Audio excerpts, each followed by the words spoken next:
As we crossed the great floodplain of the Yellow River, south of Beijing, we thought about the origins of China. There may have been human-like beings in this area 700,000 years ago, as indicated by the fossil of the Peking man.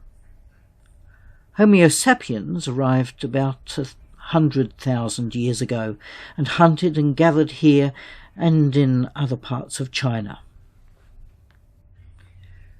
By 8000 BCE, there is evidence of more settled existence of human beings in China's river valleys, particularly around the Yellow River.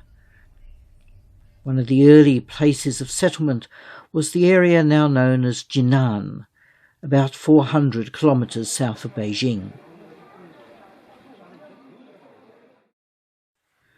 There is also evidence of Homo sapiens in the Hong Kong area more than 100,000 years ago. These may have been the ancestors of the Yu people of southern China. They lived in caves and ate fish and shellfish. But around 2000 BCE, a distinctive culture began to emerge, and there is evidence that they built houses on stilts. Many of their tools were stone, and some have been found, along with some evidence of pottery. The new Shangdong Museum in Jinan is a magnificent structure and presents very well some of the evidence of the early history of human civilization in China. Here are two examples of fu woks, pottery pieces which come from about 8000 BCE, along with a mortar and pestle and a stone cooking stove. Here are some pins and a spoon made of bone from that period.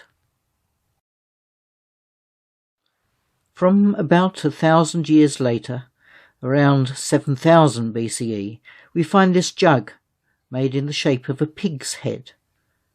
This cauldron comes from around that time, while this pot in the shape of a pig, using a more advanced form of pottery, comes from a little later, perhaps 6000 BCE.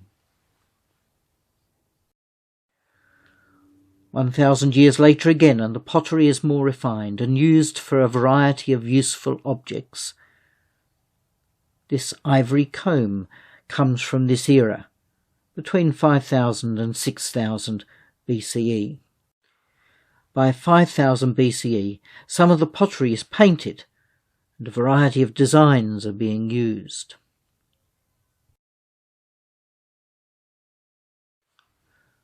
One of the larger early clans is known as the Longshan people. They were known for their black, eggshell thin pottery.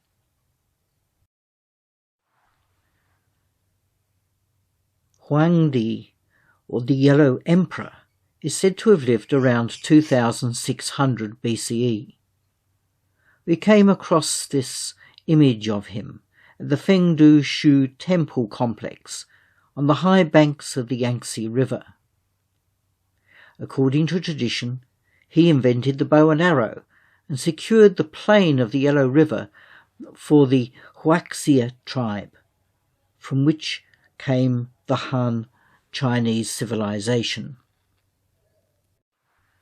According to tradition, he taught people how to build shelters, tame wild animals and grow grains. He invented carts, boats and clothing. Traditions grew about him being a god, born of a human woman, representing the centre of the universe, unity, harmony and self-control. His cult became particularly strong in the Warring States period between the 5th century and 221 BCE, but has continued to the present as a powerful national symbol. Around 2000 BCE, a more sophisticated Bronze Age civilization known as the Xia dynasty emerged. Pottery implements began to be replaced by bronze. Writing was developed and used for a variety of purposes. This was followed by the Shang dynasty between 1600 and 1046 BCE, which developed wheeled vehicles and chariots. The use of bronze was further developed for use with various implements and spears. There was more differentiation in their societies in the forms of labour and more trade. There are a number of bronze implements from the Shang dynasty in the Shangdong Museum. In 1046, the Zhou defeated the Shang. They had highly developed forms of ancestor worship. Technology for ploughing was developed in this period. Music and the arts were also developed. And here are some musicians playing their instruments, which included bells such as these.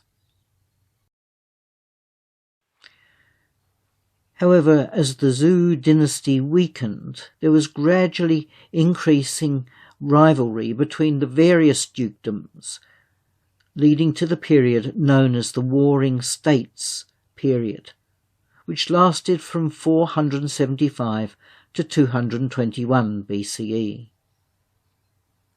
Nevertheless, it was in this context that some great creative thinkers and philosophers emerged. Among them was Confucius, whose influence is still pervasive throughout Eastern Asia. Another great philosopher was Lao Tzu, from whose thinking and writing Taoism developed. Confucius, along with other thinkers, longed for a period of peace, as had been experienced in the Zhou period, when the various warlords and dukes would come together in peace and harmony. The one person who managed to unite China was Zheng from the kingdom of Qin. He did not do it through cooperation, however, but largely through conquering his enemies. And in 221 BCE, he became the first emperor of a united China.